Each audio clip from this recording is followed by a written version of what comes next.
Okay, guys, another video. I'm sorry, guys, but But this is an intro of Liam's room. He has his stuff. Harry Potter. Top. Grimace. Whatever that thing is. And these little pops. Where's the life of Remus? Castle. Harry Potter. Remus. Where is he? Guys, now there's here. Where are Video, you? what did you just ask? I'm going to do what the film could not. Give her character justice as I explain the entire life of Tonks from the books. Hello? You mean Nifidora? It's the FBI. Don't you mean Nifidora? Nifidora, my asshole. What?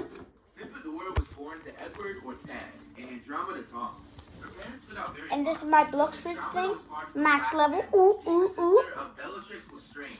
Don't know why I'm here. I'm just helping She out. was expected to continue their Yeah. pure blood family line by marrying a man from another No, I pure blood wasn't too. family, just as her sisters did. And Andromeda, then, however, did the oh, this. opposite of this. The end's right there. Trying to find his video. She was shunned by her family. I'm trying to find the life of Remus They saw her Lucy. marrying a muggle boy He's as his a betrayal Wi-Fi to the black Buddha. family and their heritage. Don't know Because what of that- this, what- I Nymphadora don't know why grew up he never needs knowing that. her aunts or her first cousin And then Jacob. here's his lamp. Nymphadora was born a metamorph magus, meaning she could change Clock her appearance hiding. at will. The day that she was born, her Now parents all noticed that her behind hair the changed TV. color multiple times on that first day. As Nymphadora grew older, It's a safe.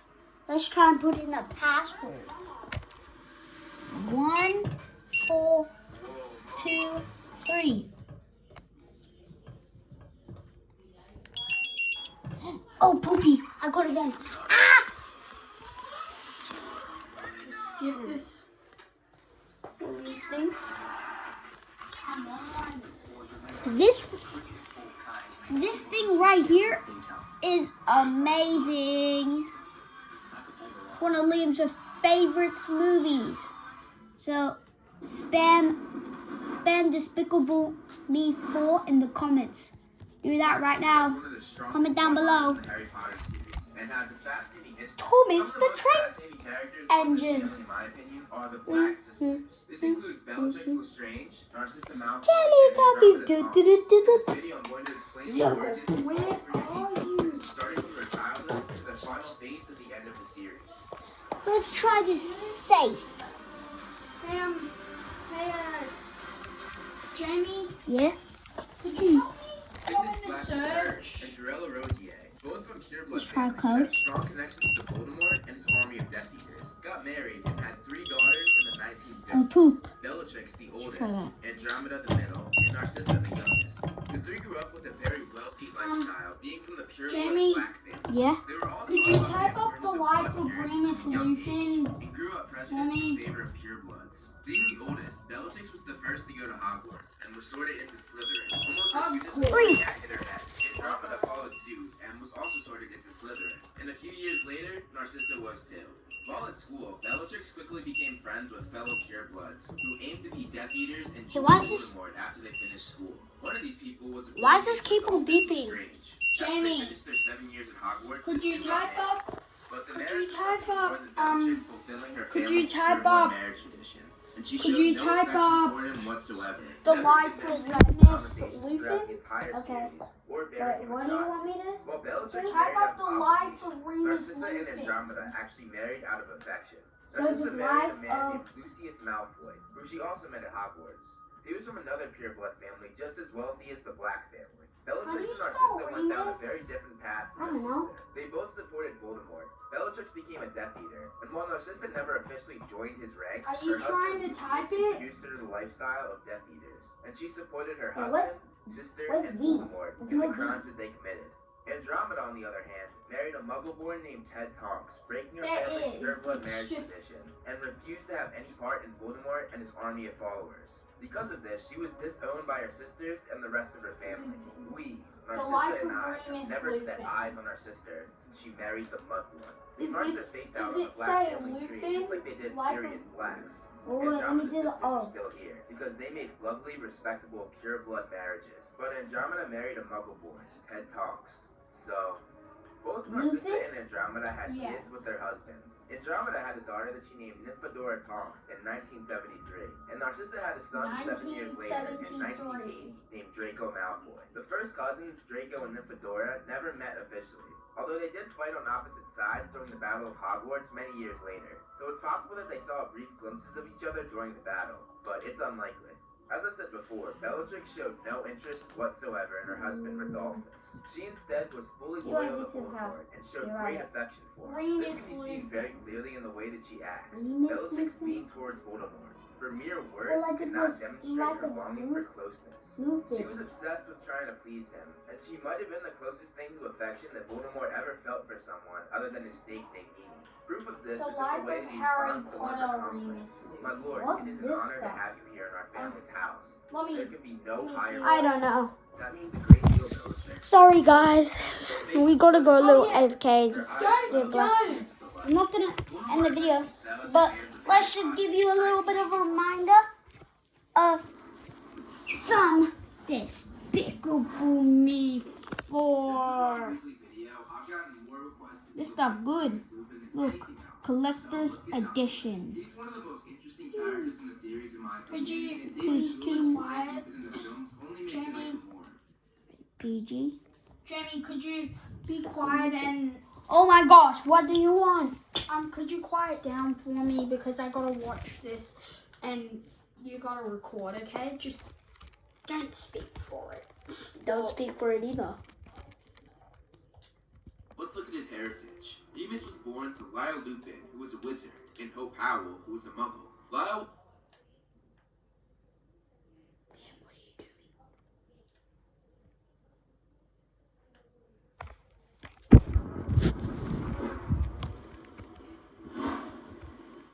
Since the Ron Weasley video, I've gotten more requests to do the life of Remus Lupin than anything else, so let's get down to it. He's one of the most interesting characters in the series in my opinion, and David Thewlis, who played Lupin in the films, only made me like him more. J.K. Rowling has released a lot of new information on his character, and it's honestly one of my favorite character expansions that she's done so far. I covered the very basics of his character in my Marauders video, but there's so much more to his character that I'm going to explore in this video. I know that this character is near and dear to JK's heart, and she even said that he's one of her favorite characters in the whole Potter series. She's even said, and huge spoiler right here, that writing this expansion actually brought her to tears because she was so sad that she killed his character. In this video, I'm going to explain Remus Lupin's life from his birth to his death, and I'm also going to see how the films differ from the books. Before we do that, however, I'd like to take a moment to show how brilliant JK is once again for bringing the real world into the Potter series. JK wrote Remus's character and the werewolf illness as a metaphor for HIV and AIDS. She said that just like in the real world, in the wizarding world, they're prone to hysteria and prejudice, and she got to explore that with Remus's character. I think the way JK bridges the real world to the wizarding world is just so brilliant, especially when it's about something as controversial as HIV and AIDS. Okay, now let's get the video started.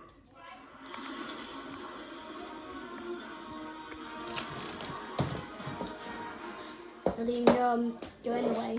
Remus John Lupin was born on March 10th, 1960. But before we dive into his life, let's look at his heritage. Remus was born to Lyle Lupin, who was a wizard, and Hope Howell, who was a muggle. Lyle was a very clever, rather shy young man, who by the time he was 30 had become a world-renowned authority on non-human spiritus apparitions, also known as a non-being or a type of magical spirit created out of human emotions. These include poltergeists, boggarts, and other strange creatures that, while sometimes ghost-like in appearance and behavior, have never truly been alive and remain something of a mystery even to the Wizarding world. While on a trip for work, Lyle went into a dense Welsh forest looking for a vicious boggart, and while there, he came across his future wife.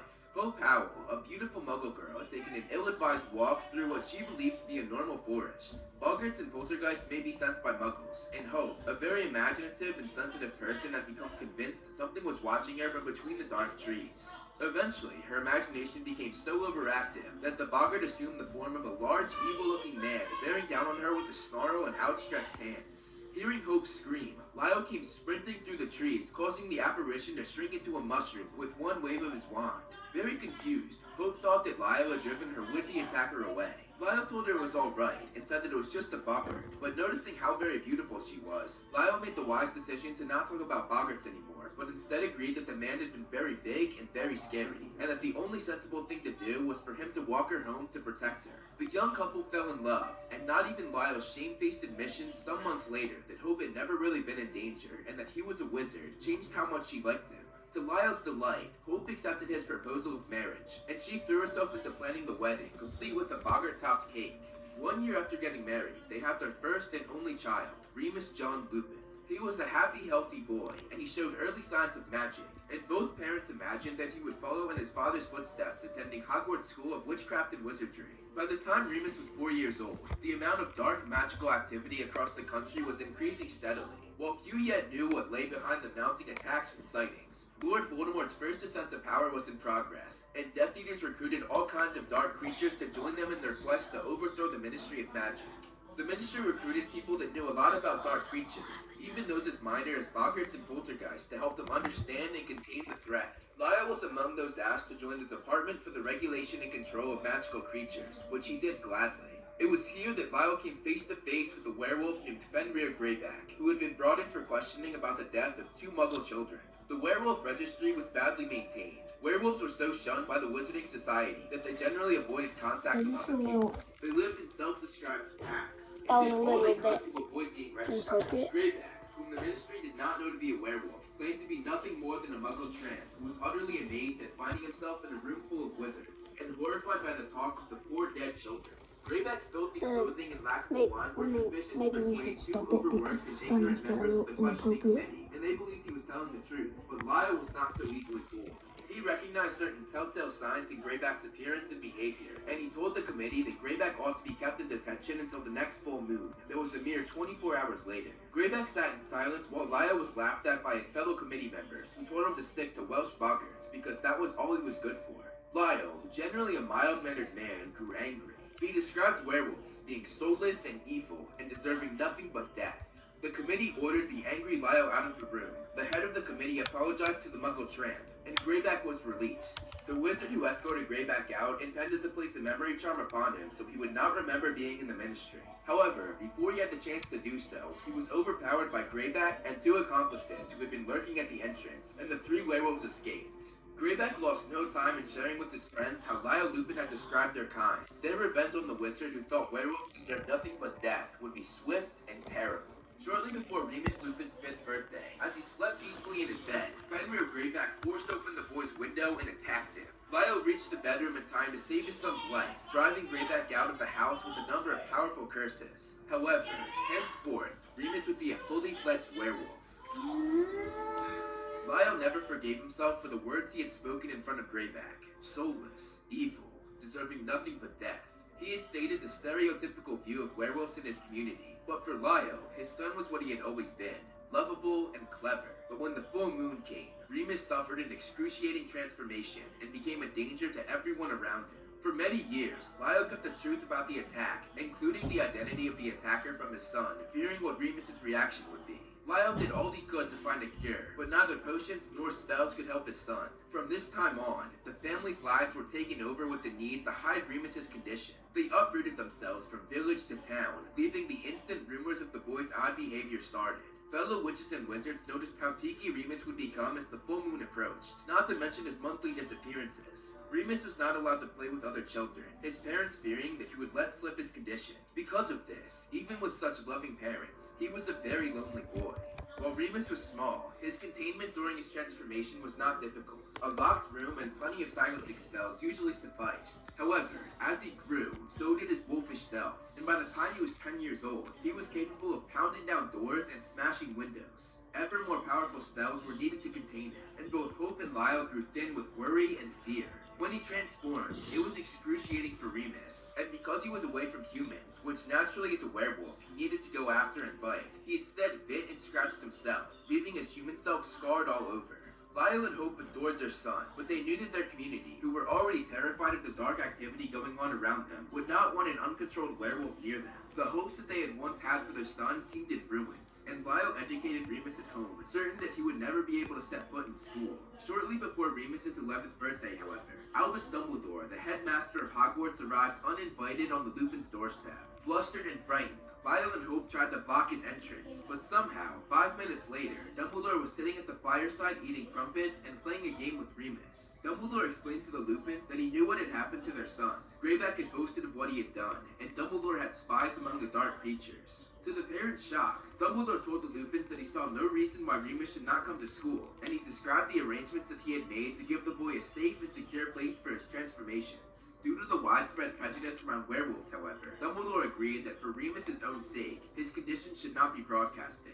Dumbledore explained that once a month, he would go to a secure and comfortable house in the village of Hogsmeade, the town right next to Hogwarts, and that both Remus and the house would be guarded by many spells. He then explained how the house could only be reached through an underground passage from the Hogwarts grounds, and that the entrance to the tunnel was guarded by a tree called the Whomping Willow, specifically grown for this purpose. This way he could get there quickly and secretively, and transform in peace. Remus's excitement was beyond anything he had ever known before. It was the dream of his life to meet other children and have, for the first time, friends and playmates. When Remus went to school, the Sorting Hat put him in Gryffindor, and he quickly became friends with two confident and rebellious boys, James Potter and Sirius Black.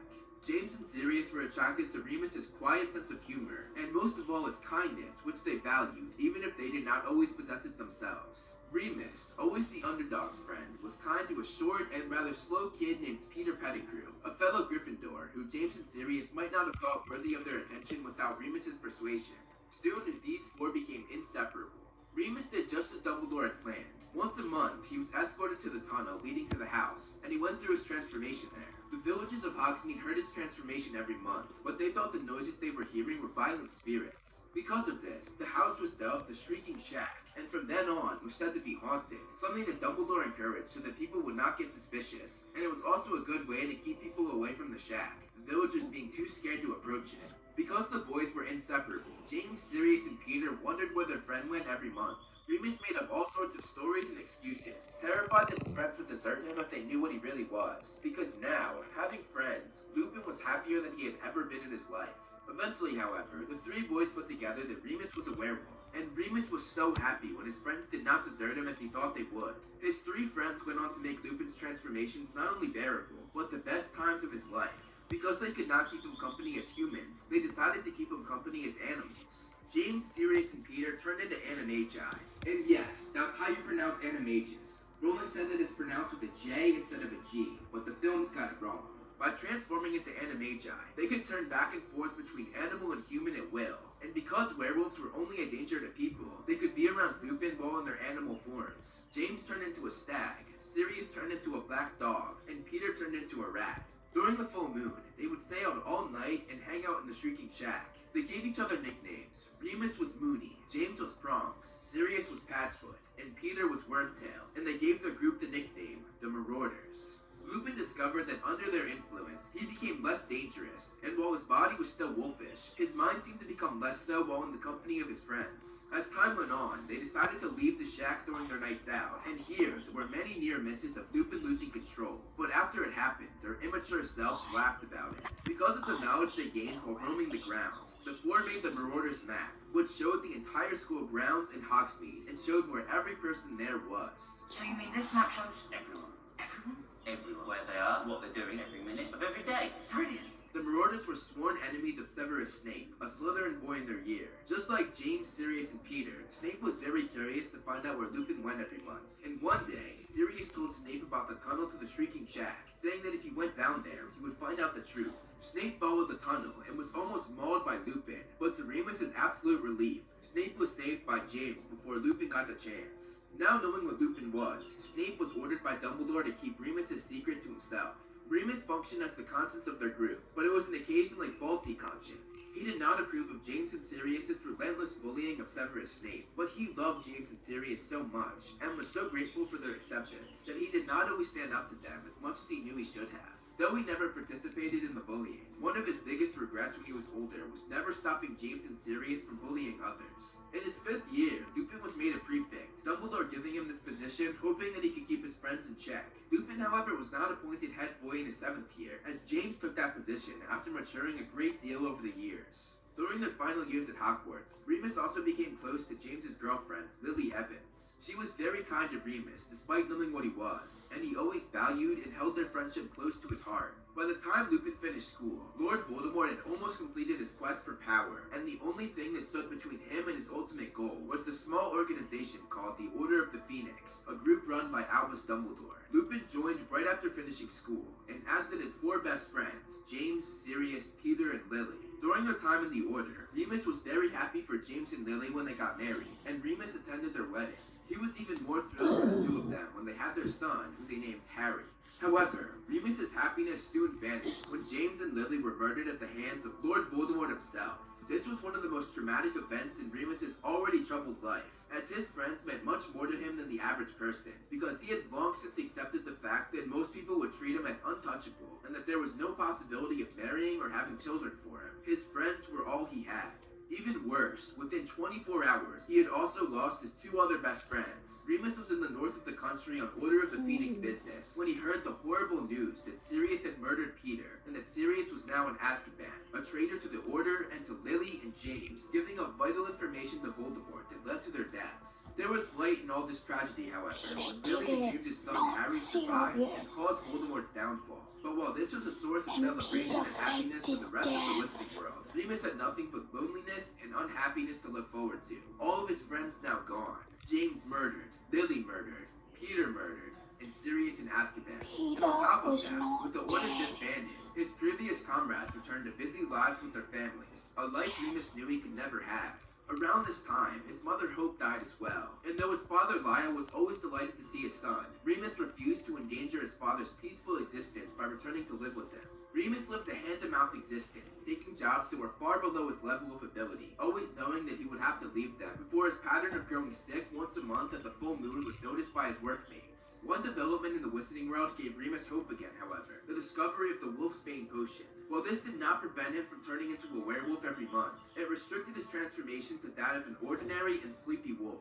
It had always been Remus's worst fear that he would kill someone while in his werewolf state, but with the Wolfsbane potion, this was no longer a problem. However, the potion was very complex, and the ingredients to make it were very expensive. Remus had no chance to sample it without admitting what he was, and so he continued with his lonely existence. Once again, Albus Dumbledore changed the course of Remus's life when he tracked him down to a very awful and rundown cottage. Delighted to see the headmaster, Remus was amazed when Dumbledore offered him the post of Defense Against the Dark Arts teacher. He was only persuaded to accept, however, when Dumbledore explained that there would be a limitless supply of Wolfsbane potion, courtesy of the potion's master and the Marauder's former rival, Severus Snape.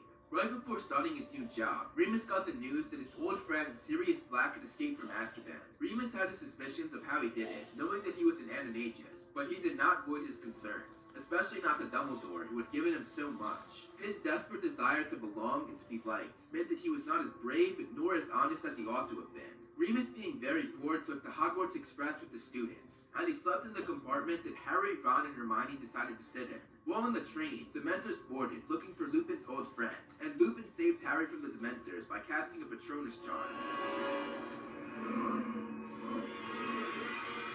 After the series ended, J.K. gave us some insight into his Patronus. His Patronus took the form of a wolf, an ordinary wolf, not a werewolf. But on the train, he hid this fact by producing his Patronus without its wolf form. Wolves are family-oriented and not aggressive, but Remus disliked the form his Patronus took because it was a constant reminder of his affliction. Everything wolfish disgusted him. He often hid his Patronus form, especially when others were watching.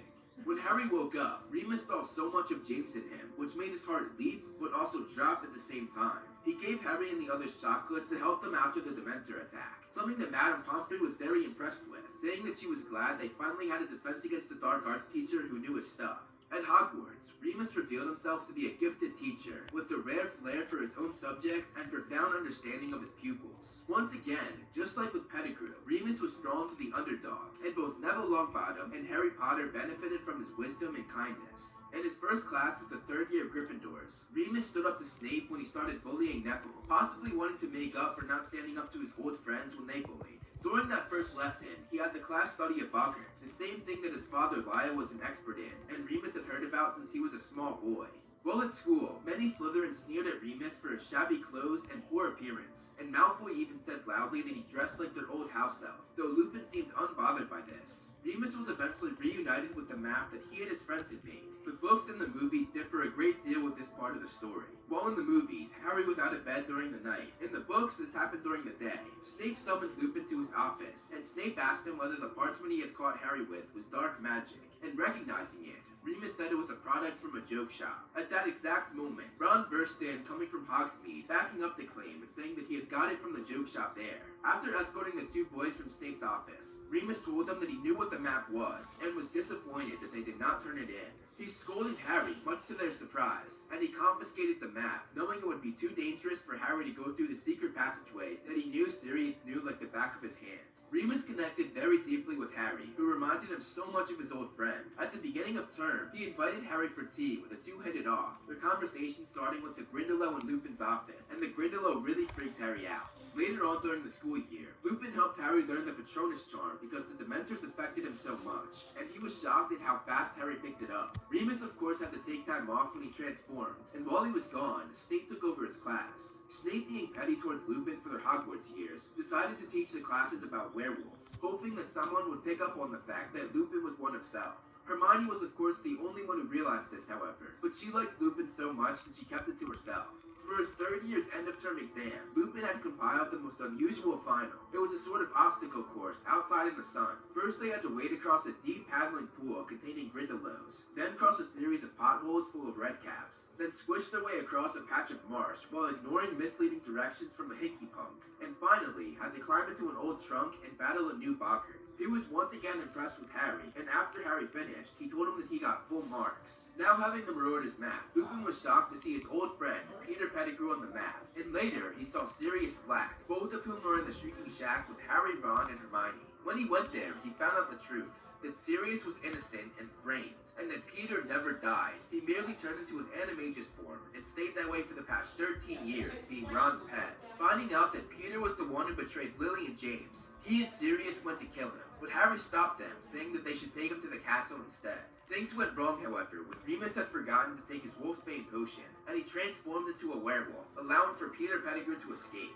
While transformed, Lupin attacked Harry and Hermione, but to Lupin's great relief, he was stopped by the Hippogriff Buckbeak, and he spent the rest of the night deep in the Forbidden Forest until his werewolf form wore off. Despite Remus being very respectful, gracious, and polite to Snape, Snape's resentment of the former Marauder was still very prevalent, and he made sure that it was widely known what the Defense Against the Dark Arts teacher was. Remus felt obligated to resign to take the strain off of Dumbledore after he got hundreds of letters from nasty parents, and Lupin departed from Hogwarts once more. Before leaving, Harry begged Lupin to stay, but Remus shook his head, saying that he could not do that. He did, however, return the Marauder's map to Harry, along with his invincibility cloak, which he had left in the Shrieking Shack that night, and he told Harry that they would meet again soon.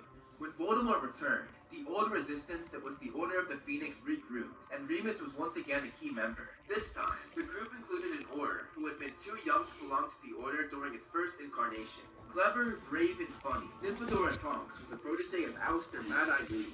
Remus, so often melancholy and lonely, was first amused, then impressed, then seriously smitten by the young witch. Rowling shed some light past the books on his feelings for Tonks and how he felt behind the scenes of the Order of the Phoenix. She stated that Remus had never fallen in love before, mainly because he didn't allow himself to.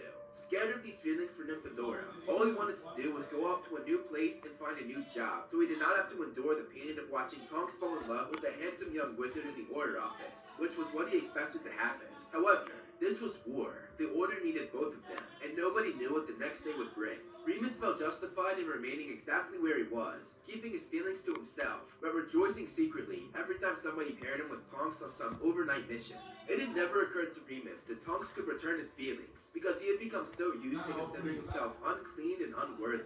Lupin was happy to have his old friend Sirius back, who lived at the Order's headquarters in Grimmauld Place. It reminded him of the old days, which were fun to reminisce on.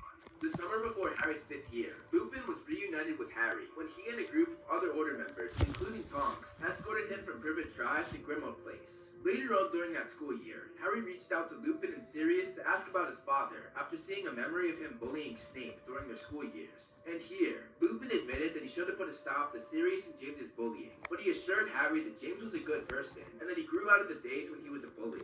Going back to Rowling's expansion of Remus and Tonks' relationship past the books, one night when they lay in hiding outside a known Death Eater's house, after a year of increasingly warm friendship, Tonks made an idle remark about one of their fellow Order members. She said to Lupin, referring to Sirius, "He's still handsome, isn't he? Even after Azkaban?" Before he could stop himself, Lupin replied bitterly that he supposed that she had fallen for his old friend, saying that Sirius had always gotten the women. At this, Tonks became suddenly angry and said, "You'd know perfectly well who I'd fallen for if you weren't too busy feeling sorry for yourself to notice." Remus's immediate response to this was happiness he had never experienced in his life, but this was extinguished almost at once by a sense of crushing duty. He had always known that he could not marry and run the risk of passing on his painful, shameful condition. He therefore pretended not to understand Tonks, though this did not fool her at all. Wiser than Remus, she was sure that he loved her, but that he was refusing to admit it out of mistaken nobility. Lupin went on to avoid any further excursions with her, barely talked to her, and started volunteering for the most dangerous missions. Tonks became desperately unhappy, convinced not only that the man she loved would never willingly spend time with her again, but also that he might walk to his death rather than admit his feelings. At the end of the year, Lupin had yet another bit of tragedy befall him during the battle in the Department of Mysteries. He watched as Sirius was struck down by Bellatrix, Lupin losing yet another one of his best friends. No. Lupin wanted to fall apart at his core, but seeing Harry, he knew he could not do this. Instead, he held a screaming and crying Harry back, knowing that he had to be strong for his best friend's child. He was all Harry had, now that his father, mother, and godfather were all gone. The Order took a heavy loss that night, but ultimately, they won the battle. Tonks continued to watch in despair as Remus volunteered to spy for the Order. He went on one mission, where he left to live among fellow werewolves to try and persuade them to Dumbledore's side. In doing this, he was exposing himself to the possibility of seeing the werewolf that changed his life forever, Fenrir Greyback. Fortunately, he did not run into him, at least not yet. Remus came out of hiding among the werewolves to spend Christmas at the Burrow, and when Harry told him and Arthur about Snape working with Malfoy, Remus stood up for Snape despite the fact that he was the one that let slip that he was a werewolf.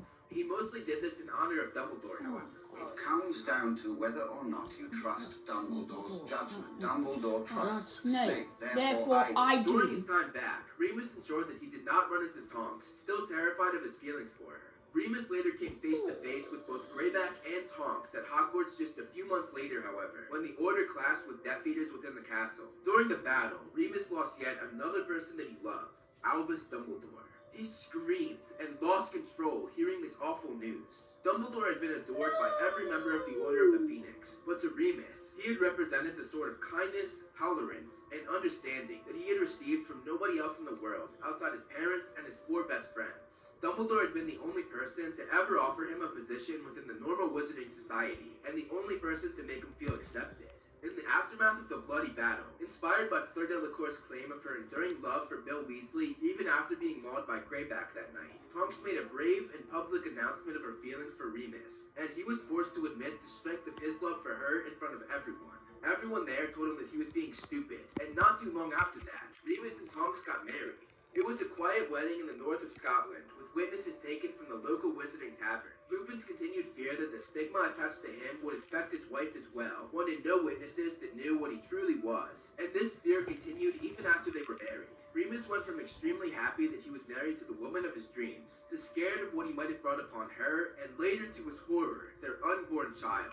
Tonks getting pregnant only weeks after they were married. Not too long after that, Lupin and Tonks participated in the Battle of Seven Potters, where they once again transported Harry from Privet Drive to a safe house. But this time they used Polyjuice Potion on 6 Order members, so no one would know which one was the real On Harry. 6 Remus Order was paired with members. George Weasley, and during their ascent, they flew into a trap, being met by many Death Eaters. One of them was Severus Snape, whose spell hit George in the ear. Lupin wanted to get Snape back for this, but was unable to because he needed all of his strength to keep George on the broom, as he lost a dangerous amount of blood. He got George back to the Burrow to be cleaned up, though George's ear was permanently lost. Upon arrival, Remus questioned Harry to prove that he was the real one, asking him about the first time Harry entered his office for tea. What creature sat in the corner the first time Harry Potter visited my office in Hogwarts? What creature? Remus was angry, especially about Snape, but little did he know, Snape actually tried to save his life. When Snape saw that one of the Death Eaters was about to hit and presumably kill Lupin, Snape sent his spell, trying to cut off the Death Eater's hand, but missed, instead hitting George's ear. Lupin was very anxious about the late arrival of his wife, and when she finally arrived, he could not have been happier to see her and to know that she and their unborn baby were safe. Lupin and the others got bad news shortly after that, however, when they discovered that Mad-Eye Moody had been killed. Lupin was there to comfort Nymphadora, as she was the protege of the now fallen Order. They discussed who could have betrayed them, because the Death Eaters knew that they were coming, but Harry interjected, saying that he trusted everyone part of the mission with his life. To this, Remus responded, saying that he should be cautious, seeing as Harry's father was killed because he put trust in the wrong friend. During the summer, Remus and Tonks went to the Burrow for Harry's birthday, but when they got word that the Minister for Magic, Rufus Scrimgeour, was coming, Remus said that they should not be there, and apologized to Harry before grabbing Tonks' wrist and pulling her away. They visited the Burrow again, this time for Bill and Fleur's wedding. Things took a turn for the worse, however, when Death Eaters arrived. Lupin and Tonks fought the Death Eaters off to ensure that Harry, Ron, and Hermione could escape. In the days to come, Lupin thought more and more about his unborn son and his relationship with Nymphadora. Every fear he had came to the surface, and he was convinced that he had passed on his condition to an innocent child, and thought he had condemned Tonks to the same life as his parents, forever moving around, unable to settle, having to hide their increasingly violent child from sight. Full of remorse and self-shame, Remus fled, leaving a devastated and pregnant Nymphadora to move in with her parents. Meanwhile, Remus sought out Harry and offered to accompany him on whatever death-defying adventure awaited. He tracked the trio down to Grimmauld Place and offered his help, but to his shock and displeasure, the 17-year-old Just Harry wait a not bit only declined longer. his offer, but became angry and insulting. He Just told his do this for ex-teacher that he was 25 acting selfishly and irresponsible. Just wait a He little called him a bit coward, longer, and he compared okay? Remus to his own father, James, saying that he would be ashamed of him if Lupin was his Fine, father. it's a hit. Remus responded by slamming Harry back violently and stormed out of the house. He took refuge in the corner of the leaky cauldron and drank his troubles away, fuming as he did so. However, after a few hours of reflection, Remus was forced to accept that his ex-pupil had just taught him a valuable lesson. Remus reflected that James and Lily had stuck with Harry until their own deaths, fighting the Dark Lord as they did so.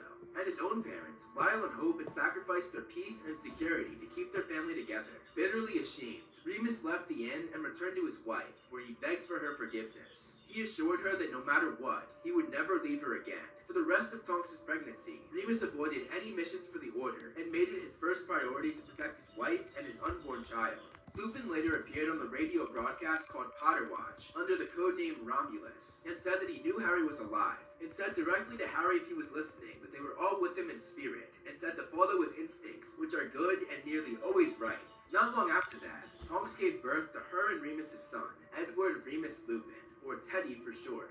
To both parents' relief and delight, he showed no sign of being a werewolf when he was born. Remus thought he looked like Nymphadora, but Nymphadora thought he looked like Remus. On the night of Teddy's birth, Remus briefly left so he could find Harry for the first time since their angry confrontation. Here, he asked Harry to be Teddy's godfather, feeling nothing but forgiveness and gratitude toward the person who sent him home to his family. Both Remus and Tonks returned to Hogwarts for the final battle against Voldemort and his Death It's Eaters, Nelly leaving their over. baby son with his grandmother. The couple knew that if Voldemort won this battle, their family was sure to be eliminated, as both were notorious members of the Order, and Tonks was a marked woman in the eyes of her Death Eater aunt, Bellatrix Lestrange. Lupin fought skillfully and bravely out of many tight corners and survived numerous encounters with Death Eaters. However, Remus met his end at the hands of Antoine Dolohov, one of the longest-serving, most devoted, and sadistic of all Voldemort's Death Eaters. Lupin was no longer in prime fighting condition when he rushed to join the fight. Months of inactivity, using mostly spells of concealment and protection, weakened his dueling capabilities. And when he ran up against the dueler of Dolohov's skill, now battle-hardened after months of killing and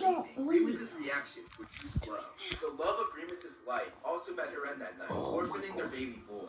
Both were ready to make this sacrifice, however, knowing that if they did not win this battle, their son would not have lived past his infant years. They were proud to give their lives for this reason, giving their son a future. In the afterlife, Lupin was joined by his best friends, James, Sirius, and Lily, as they talked to Harry before he sacrificed himself. And Remus, your son. Others will tell him what his mother and father died for. One day, he'll understand. They walked with him as Harry allowed himself to be killed, Lupin and the others comforting him as he did so, a presence that put Harry at peace. Harry of course survived, however, and he went on to honor both Remus and Tonks by helping raise his godson. Remus was awarded Order of Merlin First Class, and was the first werewolf to ever get this honor. The example of his life and death did much to lift the stigma on werewolves, making a big difference in the Wizarding world for his kind. Lupin was never forgotten by anyone that knew him. A brave, kind man who did the best he could in very difficult circumstances, and who helped many more people than he ever realized. Thank you so much for watching, guys. You can follow me on social media to see more of my personal life and see more of this little dude. You can follow me on Twitter and Facebook for Movie Flame updates. And I want to give a huge shout out to all my patrons listed below. If you want to be featured in the next video, plus get a bunch of other rewards, become a patron today. Again, thank you so much for watching. Make sure you press that like button and subscribe, and look out for more great videos on the way.